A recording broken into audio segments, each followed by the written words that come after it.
We started Physics 2053 saying that physics is the study of the quantitative aspects of objects in motion, and so far we have in chapters 1, 2, 3, 4, and 5 studied how we can first describe motion and define motion as the relative change of one object with respect to another in time, and then introduce the ideas precisely of space and position and time and access of coordinates and frame of reference.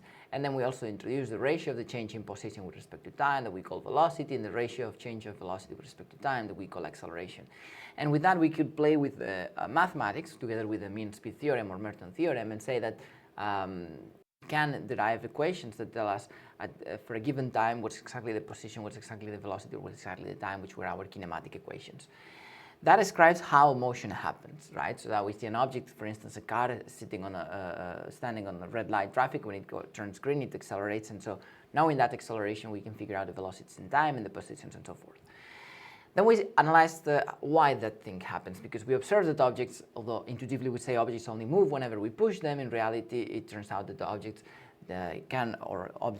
retain their state of motion, whether that is being stationary or moving with whatever velocity, constant velocity, in a straight line forever, unless a force is acting upon them. And that's the idea of that's the idea of the law of inertia, or Newton's first law. Then we introduce the law of acceleration, or the fundamental law of dynamics, which is the force is equal to mass times acceleration, which is Newton's way of saying whenever I observe an acceleration, it is because there's an interaction of that object with another one. That's precisely the force. And the third law, which is action-reaction, it tells us it's just for having a consistency in the theory, is just telling us that whenever an object is experiencing an acceleration, it's because there's a force acting upon that object.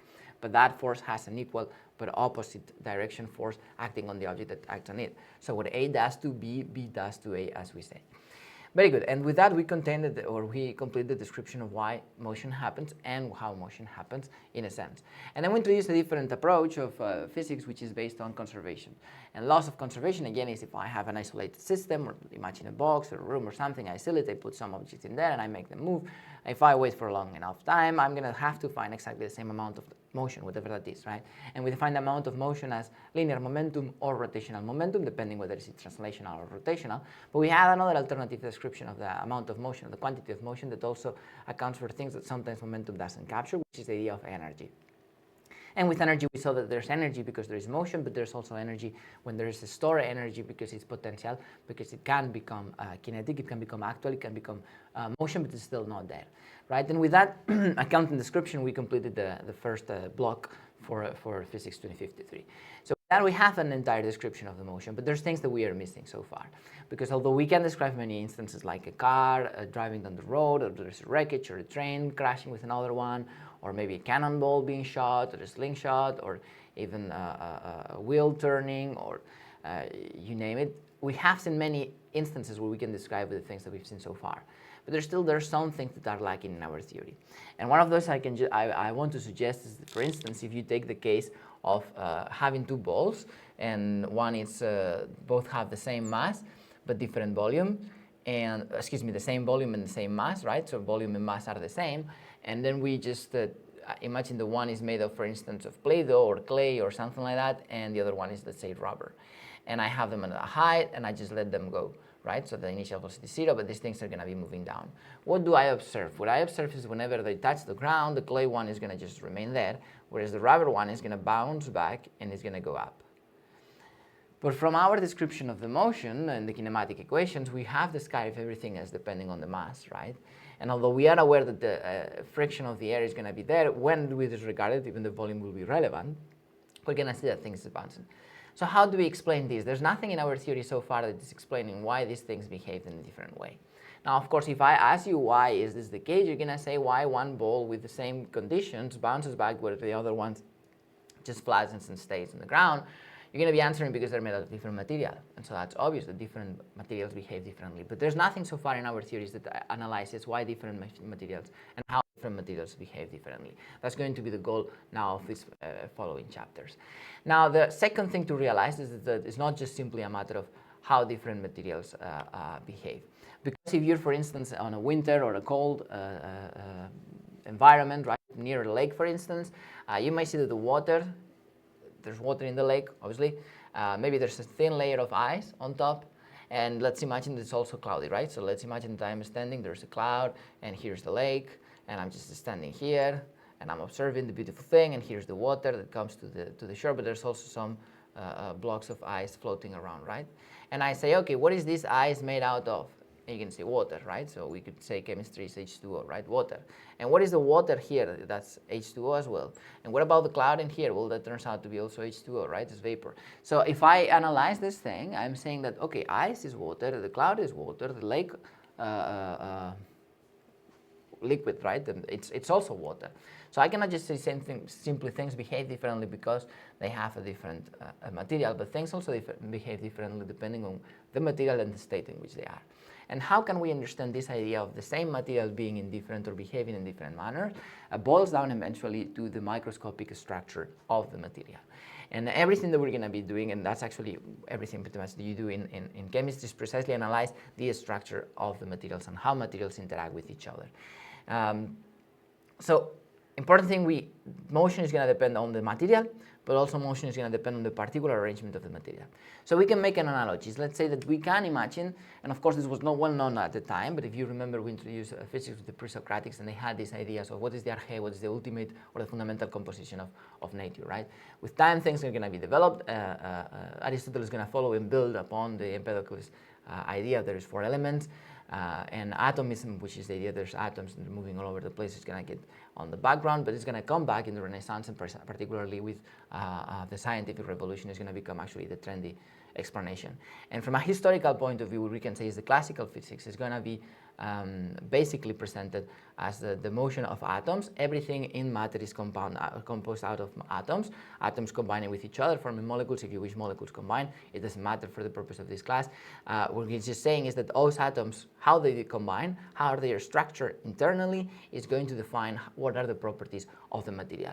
So although we could say, oh, the property is something being solid or something being liquid or whatever, might be something qualitative, now we're going to start to make quantitative descriptions of those properties based on the fact that ultimately everything is made out of small components that we call atoms and molecules, and those can be arranged in different manners, and those are interacting and applying forces on each other. And those are going to be, excuse me, the properties, or those are going to be the reasons that lead to properties in a macroscopic scale. So one of the first things we say is different materials behave differently, but also the same material can behave differently depending on the context.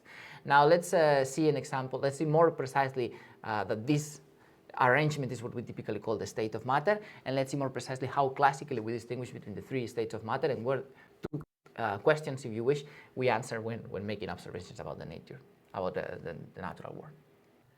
To understand these states of matter, we can just describe states of matter.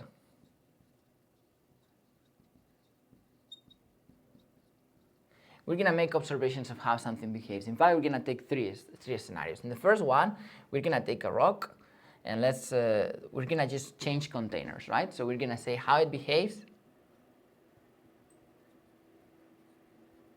when the container is changed, or when transferred. Okay?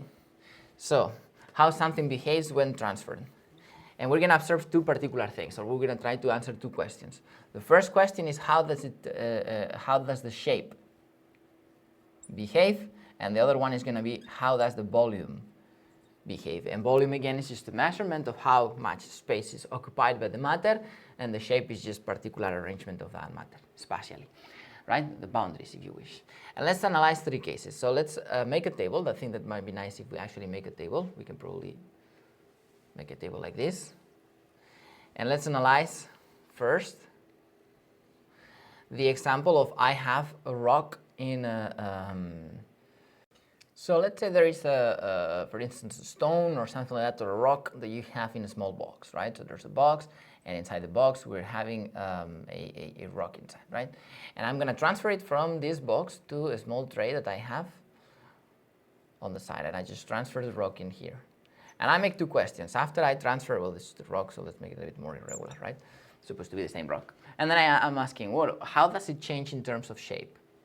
Well, does it change in terms of shape? It does not change, so it keeps its shape, right?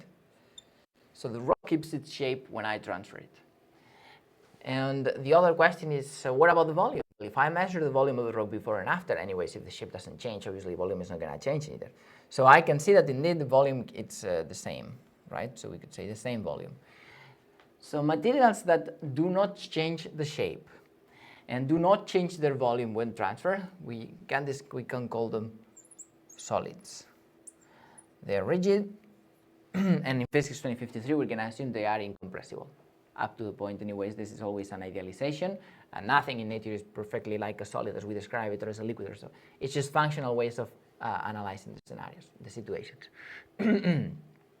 Let's take another example, Let's take another example. Let's say there's a pitcher with some beer or some juice or water or whatever, right?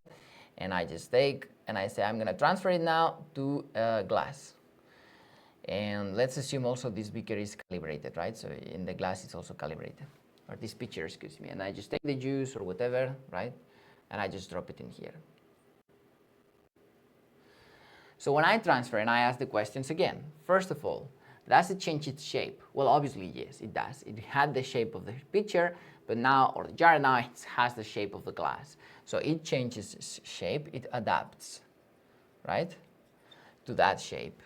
What about the volume? Well, and that's where we said it's calibrated. If you have it calibrated and you analyze the level, you're going to see that the level in the jar is the same as the level in the glass. So in fact, we can see that the volume is the same. So materials that, change their volume and adapt, change their shape and adapt to the container that contains them, but does keep the same volume, we call liquids. And we're going to assume in physics, 2053, that liquids are incompressible. So when they're the same, we could always say that this is incompressible. In this course, incompressible, and the same, incompressible, right? They cannot be compressed. How do you check that? Well, you take a piece of a solid material, for instance, a steel ball, and then you try to compress it and see what happens. Of course, if you compress it in one dimension, you can always see that it enlarges in the opposite. But volume accounts for everything. So you have to be compressing in all directions and see what happens. There is a way actually to characterize how much solids compress, and sometimes you're going to see in some textbooks also in physics 2053, but we're not going to consider that. The other question here is what happens in the volume in terms of the liquids, and you can experiment that yourself. Just take a syringe, remove the needle, cover the tip, and then push the plunger and try to see if you can compress the liquid. You will not be able to do that, right? So that's the idea that we say liquids are incompressible, and solids are also going to be considered incompressible. Why? Because they don't change the volume. Now, the last thing we're going to analyze, again, within range. And the last thing we can see is, let's say that we have a small cylinder or canister, right? And it has, this is supposed to be the faucet, so to speak, right? The fitting for, okay, and then we're going to transfer it to a balloon. So it's supposed to be a balloon, right? And so this inflates. And let's imagine that this is helium. All along, we're assuming that the materials are just single material, not composites, right? We're not concerned about that. It's just the ideas that we're interested in. More details and all that you're going to see in chemistry. So let's say I have a canister with helium and I transfer it to the balloon. So before, the first question I say, does it change its shape? Well, it obviously does. So it also adapts to the container. And the second question is, does it change its volume? And it does change the volume. So it does change the volume, right? So it does change the volume. And so because it does change the volume, we're going to say that this is compressible. And this is something that distinguishes liquids from gases. Both adapt to the container, but one is incompressible, the other one is compressible. Again, always within real world is slightly more complicated, but that's the idea. And these materials we're going to call gases. Okay? So liquids, solids retain their shape and volume. Liquids change their shape but retain their volume. Gases don't retain neither the shape nor the volume. You want to see why is that? Take the balloon, puncture it, and the helium is going to fill the entire room. So it's going to adapt the volume to whatever container it has. It just fills the area. Now we might ask, why is this so? Before we do so, however, let me just make a comment in here. Both liquids and gases adapt to their container, to the shape. So they actually, if I take a beaker and I throw it, I can see it spreads. It flows. If I take helium, for instance, imagine there was like liquid nitrogen, sometimes you can see with that because it gets all the vapor and all that thing. You just pour it and then you see the cloud and it just flows. So because these things flow, well, liquid nitrogen is of course going to be liquid, and nitrogen is transparent, so you're going to see it. But let's say you tinted the gas or whatever, right? Then you indeed, you can see the cloud, right? The cloud is just fills the area. So gases fill, and so we're going to see these things flow, so we're going to call those fluids. So in chapter 6, we're going to understand the idea of the solids and how solids behave, what are the physics in solids. In chapter 7, we can analyze what are the physics for fluids. And again, we're not going to get into the smaller details. Historically, this is a very interesting discussion and has developed up to very recently. But I just want to say one last thing just for the sake of completeness and to be able to understand these things. Why are these objects the way they are? It does not depend only on the material. Of course, the material is going to determine in which state of matter conditions, but it's going to be also depending on, or is actually depending on how the things are arranged, which ultimately boils down of how much the molecules or the atoms that compose this one of the items are interacting together. So let's take the case of the solids. So let's say a microscope or something. Obviously, a microscope wouldn't work, but let's say an atomic microscope or something like that. I don't know, some imaginary tool with which we can actually see the atomic structure of this thing. If we analyze the solid, what we're going to see is that all of the atoms are going to be packed together, right? So they're actually packed together. This is let's make it two-dimensional. 3D is too much. So let's make it two-dimensional, and let's say that the atoms are interacting strongly with each other, and they're forming. If they form an ordered structure, periodic, we call that a crystal. So every time you say it's a crystal, means it's a solid that has periodic arrangement. Otherwise, we call it amorphous. So, for instance, a few silica from the silicon dioxide from the beach, like the sand from the beach, is actually amorphous, but you can also arrange it periodically. Okay, but that's the difference. So, for instance, if you say, of course, the arrangement in particular, what sort of periodic arrangement it has, or amorphous arrangement for that matter, is also going to determine the properties. And the classical example here that you can think of is the diamond and graphite. So graphite is the pencil, right? You write with graphite, and the diamond, it's a diamond. So if you compare a graphite and a diamond, and you just smash it and make some sort of chemical analysis, both are going to be say this is 100% carbon, right? Let's imagine there's no impurity, so 100% carbon. What distinguishes graphite from diamond is actually the arrangement, is the particular arrangement that you have. Okay, again, this is not the goal for this class, so we're not interested, but just for the sake of completeness. So the arrangement is going to be important, but the point for the solids is that they are closely packed and interacting with each other. And so if you try to deform it, and we'll see why in a second, they're going to try to go back to their original shape. In the case of the liquids, they're going to interact. They're going to be interacting a little bit less strongly than the liquid, and in principle, they're not that strongly interacting, so that's why they can flow, right? They adapt to their shape. So if I analyze the liquid, I'm going to see just the atoms kind of dispersed in there, right? And in the case of the gas, of the gases, what I'm going to observe is that the molecules are spaced far away from each other, and they're actually not much interacting at all, okay? And that's why whenever I have a gas, the gas obviously is just moving, because the gas always has like, everything is actually vibrating always, unless you're in 0 Kelvin. But anyways, there's going to be moving all over the place. So if I have it in a container like this, and I go to another container like this, the gas molecules are moving. So they're just going to fill the space. And that's why it just adapts, but also just changes its volume. Liquid just simply adapts because it can flow, but doesn't really separate much from each other, let's say. Okay, very good. So this is, let's say, the atomic understanding of how things behave as a solid, as a liquid, or as a gas, right? And here we start to see some things. For instance, if I have a gas container and I start to close the container and make it small, even though the gas itself is not interacting with the molecules, as I close it down, molecules are going to start hitting each other, and so they're going to start interacting with each other. So what happens if I have a gas and I start compressing it and compressing it and compressing it? What happens eventually? That I reach the state of a liquid. And what happens if I am able actually to compress a liquid more and more and more and more? Potentially you would be able to take it to a solid state, right? So we're going to see that the state of matter depends on the pressure. So it depends on the environmental conditions. And we'll introduce pressure next, but that's just for the time being. But it also depends on the temperature, because we will see in thermodynamics chapters and thermal physics chapters, the chapters after we discuss fluids and solids, that eventually temperature is just a measurement of the kinetic energy of the particles, the compound or the composed material. So the more kinetic energy means they're going to be moving more. So this may be just vibrating here, this might be vibrating a little more, and these are just vibrating all over the place. So if I take this that has moving all over the place, it's going to have large temperature, it means it has large kinetic energy. If I reduce the kinetic energy, that means I'm going to be reducing the temperature, and that's why I'm reducing kinetic energy. I go from gas to liquid to solid. So I have a cloud, I can condense the cloud, I can eventually solidify that, making it solid. And that's the change of state of matter that you've seen in chemistry, and you might see actually in physics 3.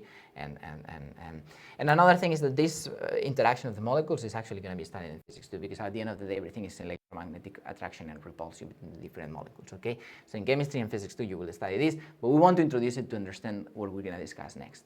First, again, we're going to discuss properties of solids, how the solids interact, what are the physics of solids. Next chapter, we'll understand the properties, or some of the properties, let's say, of fluids. And always from the point of view of, because we're analyzing motion, quantitative aspects of objects in motion, and now our objects are going to start becoming the atoms. And without falling into physicalism, right, which is the idea that happened to them. You know, we discussed how they went from Aristotelian metaphysics, and then we started introducing Aristotelian physics, and how physics were destroyed because of Galileo, and then we're going to have Robert Hooke with his microscope, we're going to have Dalton, we're going to have Lavoisier, we're going to have all of these geniuses, and physics is going to be so successful that they're going to be super excited and going to say, okay, everything can be explained by physics. And we know, because we saw that in chapter 0, that that's not the case. And in fact, that's a pretty ridiculous assumption.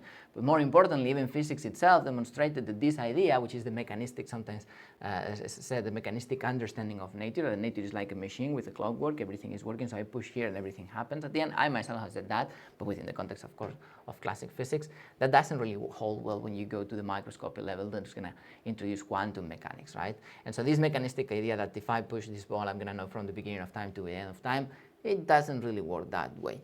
But that was the idea that it was developed, and this is so important then to understand that when we're doing physics, we're just analyzing nature, and that's why we have to be careful with the method that we're using, because we are limited in our scope, also in our methodology.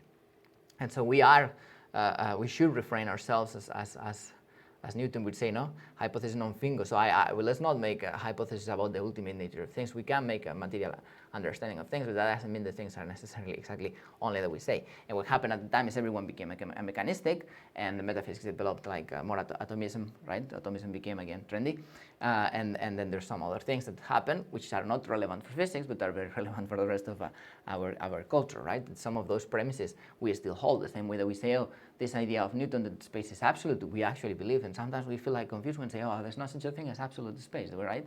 Space is relative. It's relational, and time also is going to be relational. So, and we kind of confused because we make some assumptions that are not necessary.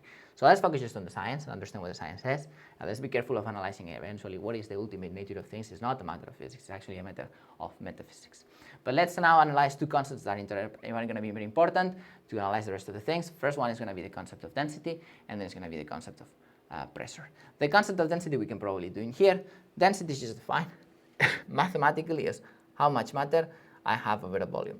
And we'll get into that in an idea, but density is a measure of compactness. And it's just a way of saying compactness.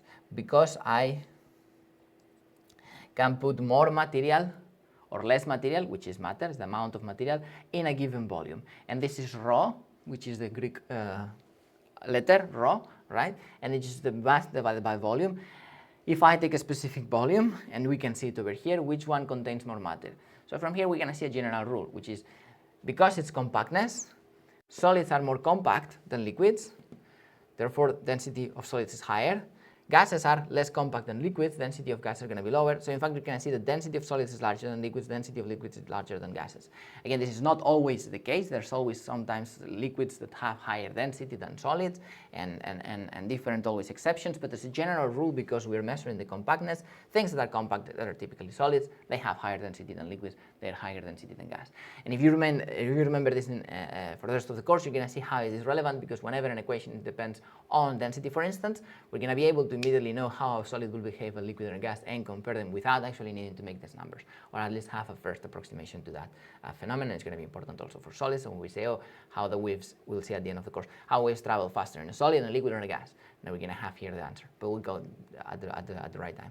Let's just make another assessment in here. Is the density, again, is the measure of compactness. It also tells us how much or how heavy something. Let's discuss a couple of details about density and move on. So we introduced the concept of density, and we said the density is just the ratio of the mass to the volume. And in a way we said this is compactness. Another way of understanding this is how heavy something is, right?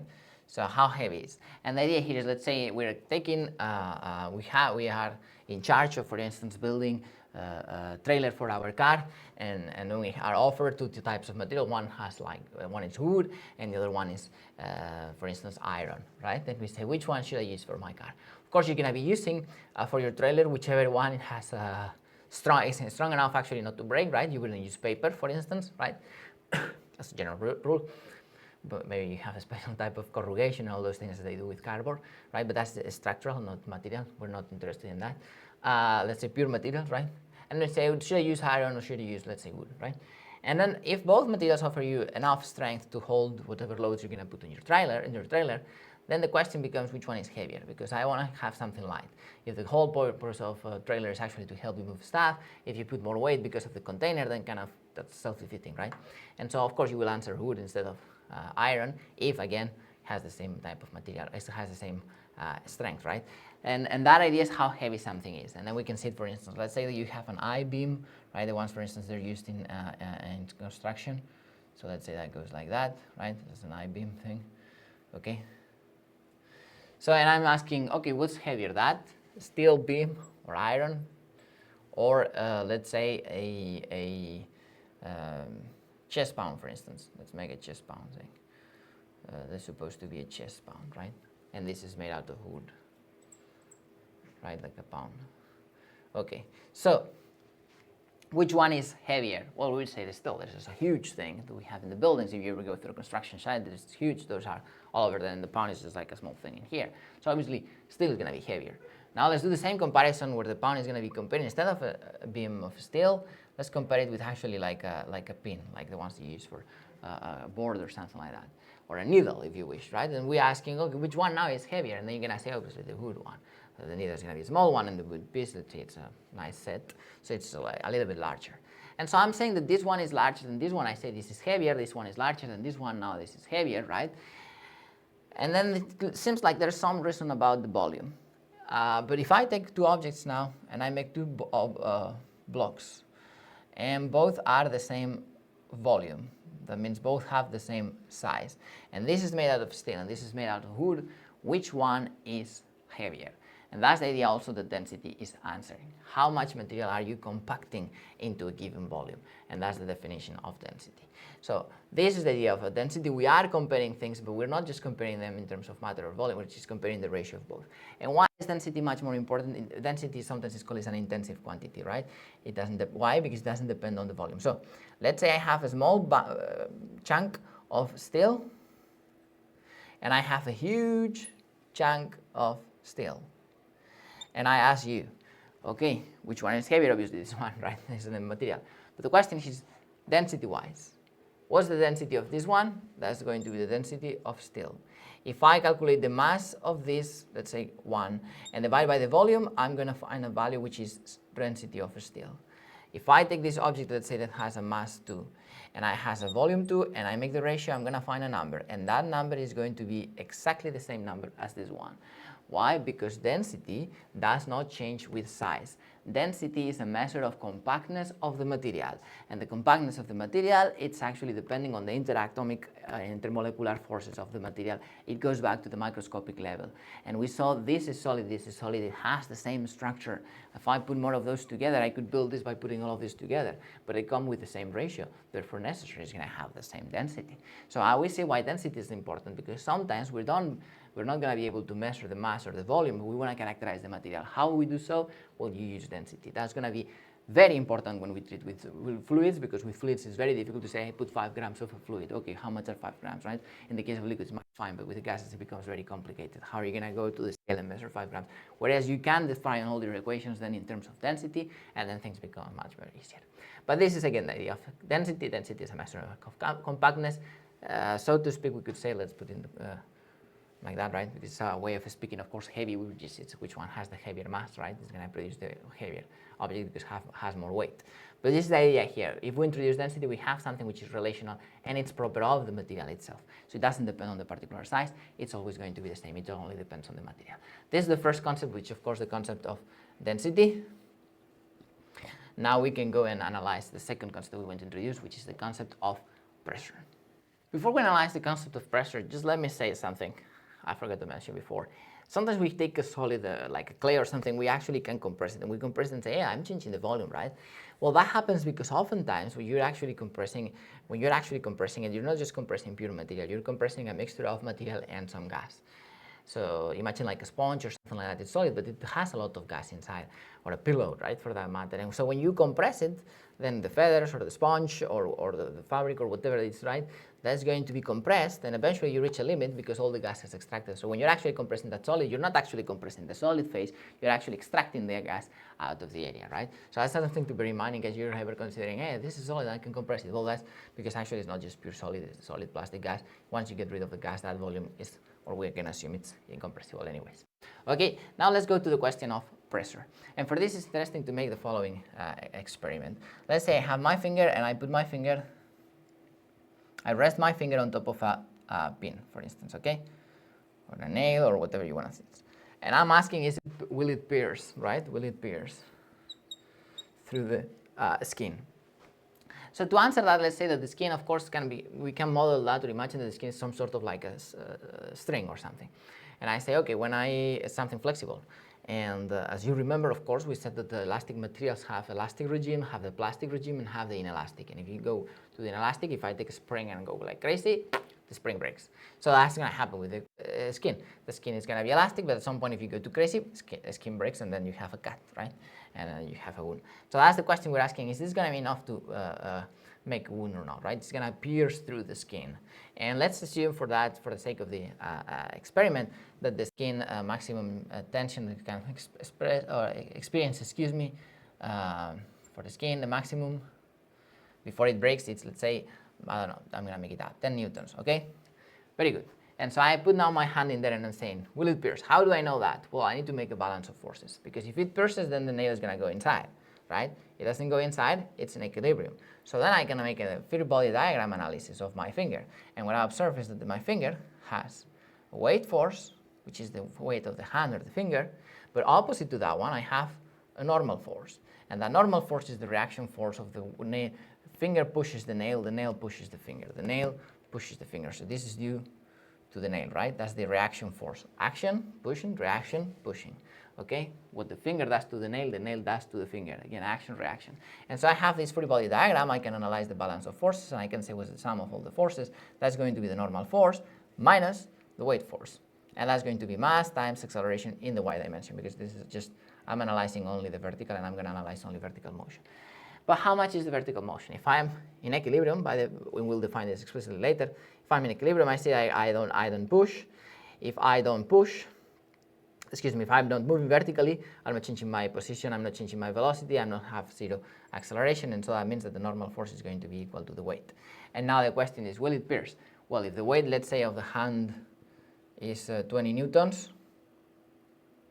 this is W for weight. If the weight of the hand is 20 newtons, now I have the normal force, it's equal to 20 newtons, and that's larger than the maximum strength of the skin. So this will cut through, right? So it will pierce, basically. So that's going to be sad event. So let's just make like this. Okay, it just pierces through. But there's another case that we can analyze, for instance, is what happens if instead of having a single nail, now I put two, right? So let's say I have the same finger with the same hand, and now instead of a nail, I put two nails. I can make the same analysis for the free body diagram of the finger. So this is going to be the free body diagram, and I can do the free body diagram. And I'm going to analyze what forces do I have. Certainly I have the weight, which is the same. But now I have a normal force of the first nail, which we can call F sub n1, but I'm going to also have a second force, which is the second nail. And when I do the balance of forces in here for all the sum of the forces, we're going to find is the normal force due to the first nail plus the normal force due to the second nail minus the weight. It's equal to mass times acceleration in y. But again, there's no acceleration. That means that the sum of the forces of the first and second nail needs to be equal to the weight. The weight is still 20 newtons. If we assume that they're symmetric and they're the same thing, and some simplifications, we can take that the normal forces are the same. So in fact, we have twice the normal force, and that's equal to 20 newtons. The normal force now is 10 newtons. And now I'm comparing, is this larger or smaller than 10 newtons, which is the maximum? Well, this is about the same. So in this case, it's going to be probably painful, but it's not clear it's gonna damage me, okay? So I'm in the limit. What if I keep adding pins? What if now I go to the scenario where I have my same finger with the same hand, with the same weight, and now I'm going to put and I'm just going to put 1, 2, 3, let's say 5, 4, 5, okay? So there's supposed to 5 pins in there. And I just put the weight. And then again, I can do a free body diagram analysis, free body diagram, right? FBD. And I still have the weight, but now I have how many? I have 1, 2, 3, 4, and 5 forces. Each one of those correspond to the normal force of the first nail, the second nail, the third nail, and so forth. So now when I make the balance of forces, what I'm going to observe is that I have the nail first, the nail second, blah, blah, blah, the nail fifth, and then that's going to be, let's write it in here actually. The sum of all the forces, right, is going to be first nail plus the second, and blah, blah, blah, minus the weight, and that's going to be mass times acceleration of y. But still this is 0, which means that all of the nails, 1, 2, blah, blah, blah, it's equal to the weight. And now if we make the same assumption, we can assume all of them are the same. So now we have 5 times the normal force, it's equal to the weight. And so now the normal force is going to be 20 divided by 5, that's 4 newtons, and that's extremely smaller than the 10 newtons maximum of the skin. So this one will not pierce through. And then we see something interesting in here, is that this will pierce through, this is going to be painful, but who knows, and this one is safe. The more pins I'm adding, I am distributing my weight into larger and larger contact area. And this is the idea behind pressure. So pressure is calculating how much force is applied perpendicular to the surface, distributed over the surface. And that's why, for instance, the fakirs, or we can see in the nail beds, right? They can just lay in there. Why? Because your entire weight in a single nail, it will be horrible. But when you put so many, what you're doing is distributing your weight over an area. And that's the concept of pressure, right? The formula for pressure is just simply the ratio of the normal force applied. And important, this needs to be normal to the area, applied over the area, right? So pressure is a force over an area. And this explains, for instance, why when you're in quicksands, if you want to get out, you just don't go vertical, you just lay down. Why? Because now the area of contact increases. If the area of contact increases, the pressure drops, and so you can get out. The same thing with the snow. When you're using the special shoes for the snow or the skis, you're increasing the area. By increasing the area, you drop the pressure, you just don't sink into the snow. So this is the second concept that we want to know. Pressure is just a force over an area. We have density, we have the states of matter. Now let's analyze. Finally, let's introduce the ideas of deformations in solids. So problem number 1 in discussion targets the idea of density. So let's say problem number 1 in discussions. And it's saying that that the Earth is not a uniform sphere, but has regions of varying density. And so there's a simple model of the Earth that we can make where we have the Earth, and because it's not a perfect sphere, I just draw it that on purpose.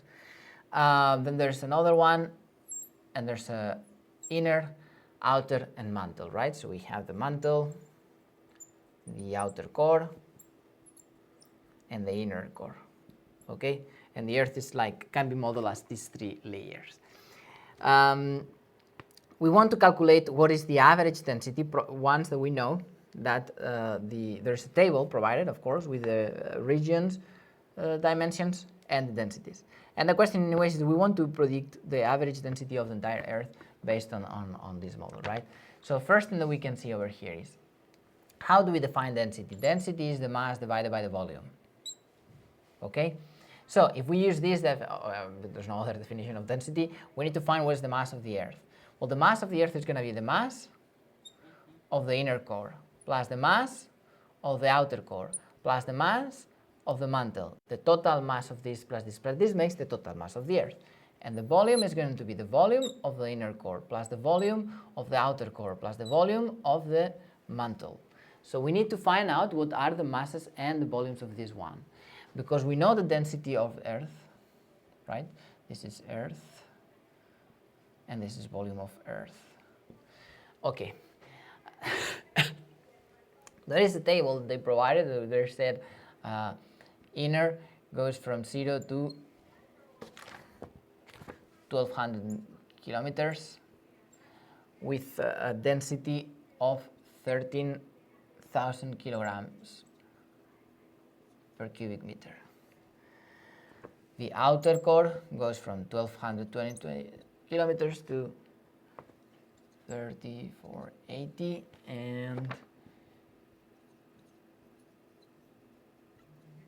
and the mantle goes from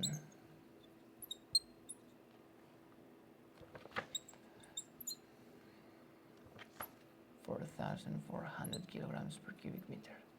Now you say there's a change in density.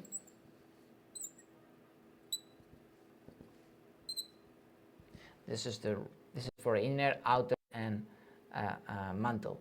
Density of mantle, density of outer, density of inner. Now you can see that what is more compact? We could ask here, what's more compact, the inner core of Earth or the outer core or the mantle? Well, the inner core is much more compact. Why? Because the density is higher. Again, this is the idea, and of course it makes sense. There's a lot of gravity pressure and everything there pressurized in there, right? Very good. So how much is the mass of the inner core? We don't know. How much is the mass of the outer? We don't know. How much is the mass of the mantle? We don't know. But we're provided distance, therefore we can calculate the volume, and we provided the density. So we can say that for every single layer,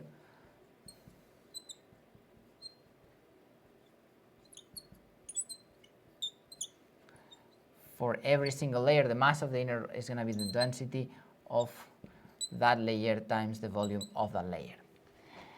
What are the volumes then? Well, let's calculate the volumes of each one of these. What is the volume of the inner core? Well, the inner core, we can assume it's a sphere, okay? And the volume of a sphere is 4/3 of pi radius cube.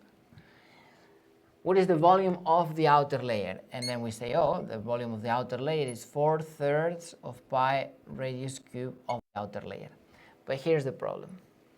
Outer layer is not a solid sphere, it's a hollow sphere, because we only have to consider the outer core, right? The inner, it's already accounted for. So what we have to do is subtract from that the volume of the inner sphere.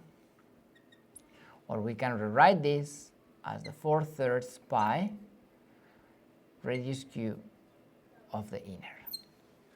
Okay, very important. That's the only difficulty of this problem. After that, everything is trivial. And last thing, the mantle, we can directly do the same. We're going to know it's 4/3 of pi, and it's going to be the radius of Earth, of the mantle, minus the radius of, well, you can take now the radius of the entire thing, because this is now a new sphere, where the radius is going to be the radius of the outer mantle.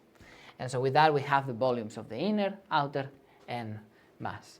So then it becomes just a matter of replacing the numbers, right? That's going to be rho 1 is going to be this, where we can write actually the values here. Let's write the values more precisely. So radius of inner is just simply going to be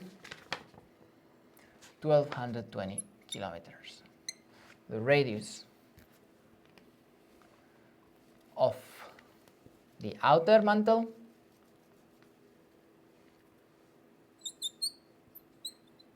is 4,380 kilometers. The other way, 3,480. And finally, the radius of the mantle is 6,380 kilometers. Okay? So then just plug, oops, sorry, this is the mantle, this is the outer, and this is the inner. So just plug the numbers in here to find the mass of the inner, the mass of the outer, and the volumes. Okay? And if you do that, you're gonna find that this is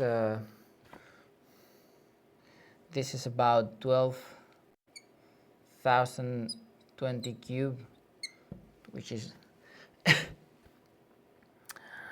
times, well, anyway, we can just calculate the entire thing, right? So let's replace those things. In here, I'm going to write the formula and then just the final result. So the Earth is going to be the rho initial radius, volume initial, excuse me, given by that, VI plus rho outer volume outer plus rho mantle volume mantle divided by volumes of all the particles. Now something interesting here happens. If you see VI plus V sub 0 plus V sub m, VI is this, but V sub 0 is this minus VI. So VI and VI are going to be cancel each other. And what about VO plus PM? It's going to be VO minus VO, so that one is going to cancel as well. So you're going to see that this and this cancel, this and this cancel, so the only thing you have left is that. But what's that? That's the volume of the mantle. Of course, that's going to be the volume of Earth. So we can just realize that this is going to be the volume of the mantle. Why? We can do it maybe quickly here again. Volume of I is just volume of I. Volume of O is volume of O minus volume of I, if you wish. Let's call this prime. So that's just the effective volume. And the effective volume of Earth is going to be the volume of the mantle minus the volume of the outer. So what we're doing is assuming an entire sphere of mantle and an entire sphere of outer. If I subtract from the entire sphere of mantle the entire sphere of out, it cancels. So the total volume, of course, is going to be Vi plus V sub 0 minus VO, minus Vi plus V mantle minus VO, minus VO minus Vi, Vm, Vm, okay? Anyway, so you calculate these numbers, you're going to find that the density of the entire Earth, the average density is 5,500 kilograms per cubic meter. Okay, that is the density of Earth. And the other question is just to try to find what is the density. Let's erase here. If instead of doing this model, we calculate the average density of Earth. And for that, you would just calculate the mass of the Earth, and you would calculate the volume of the Earth. The volume of the Earth is going to be the same, it's just the volume of the mantle. And the mass of the Earth is giving us mass of the Earth divided by the volume of the Earth. And the mass of the Earth is actually about 6×10 to the 24 kilograms light, and the volume is going to be 4/3 of pi, and the radius, which is 6,380 kilometers cubed. And if you make that number, you're going to find that this is about 5.5 10 to the 3, which of course is 5,500. And for these chapters and these questions, you're going to have to start practicing scientific notation. So check in the web courses how to use scientific notation, because otherwise it's a mess. Start writing zeros, and when we go with pressures and pascals and gigapascals and all that, we're not going to spend an afternoon writing zeros because it's prone to errors. So let's use scientific notation, much more elegant and much more easier to calculate. So now we can compare, right? So they're about the same. If you actually make the difference, it says the solution is less than 0.07% of difference. So that's why you see that the model is actually a good model, right? Because the average model of density is that one. When you build your model like this is actually very interesting. But it's also interesting because once you have characterized a certain layer with a density, then if you assume this is like a fluid or whatever, you can then use fluids. And as we will see in fluid chapter, density is a very interesting parameter. But anyway, density is a trivial constant you've seen a million times. Density is just the mass over the volume, is the idea of compactness. We see the more compact the material is, the higher the density. This is much higher density than this one, with much higher density than the mantle. Let's see another problem. So problem number 2 in discussions is about pressure. We say there's a guy standing on his feet. His feet cover an area of 500 centimeters squares, and his weight or his mass is 60 kilograms. So we're asking what is the pressure that he exerts on the floor, and that's going to be given the force divided by the area. The pressure is the force divided by the area. What is this force? That's the weight, and that weight is mg. And what is the area? 500 centimeters squared. So the thing is, we need to convert from 500 centimeters squared to meters squared. So how do we do that? There's 2 ways. So if I say 1 meter is how many centimeters? 10 decimeters, 100 centimeters. Centi means 100, right? So how many meters is 1 centimeter? Well, is 1/100th of a meter. Trivial. And what would I have? Meter squared. Well, meter squared is this meters. So I can say that then that's going to be 100 centimeters, 100 centimeters. So that's 10 to the 4 centimeters squared. Or the other way, we're working from centimeters to the other one. Centimeters squared is centimeters. So that's going to be 100 meters, 100 meters, which of course is 10 to the minus 4 cubic meters, which is the same as taking this and going to divide, right? So that's basically the conversion factor. If we're going to go from centimeters squared to meters squared, we have to say it's 500, 10 to the minus 4. And the mass of the object, anyways, that's going to be 60 times 100 divided by 500, 10 to the minus 4. You can use your calculator, or you can just simply realize that this thing dividing goes up there multiplying or anything. And we're going to observe if this is 600 divided by 500. That's going to be 1.2. And it's going to be 1.2 10 to the 4 newtons per square meter, or pascals. This is the same as pascals. So now we see it. What is the pressure that the guy is exerting on the ground? The pressure is, what is the pressure exerted by the 2 feet? The pressure is 1.2 10 to the 4 pascals, right? Good. If the person stands on 1 foot, what will be the pressure? Now I'm asking what happens when the area becomes half of the original area. So what happens to the pressure? Well, the pressure now is going to be force and half of that area, which is the same as 2 force of that. That's the previous pressure. So now the pressure is going to be twice the previous pressure, which is going to be 2.5 for 10 to the 4 pascals. And that's the answer. So 2.4, some issues with the marker, 10 to the 4 pascals. Okay, so twice as much pressure.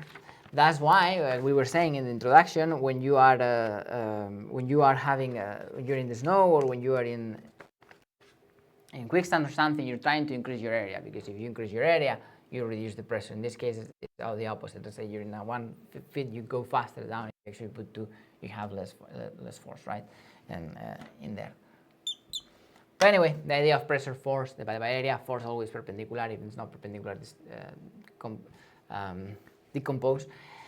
And from those forces, we're gonna see that if we were applying a solid, we would calculate normal force and normal stress and normal strain, or if it was the other way, parallel, normal shear stress, shear strain, and the formation of the shape. Let's go for more problems.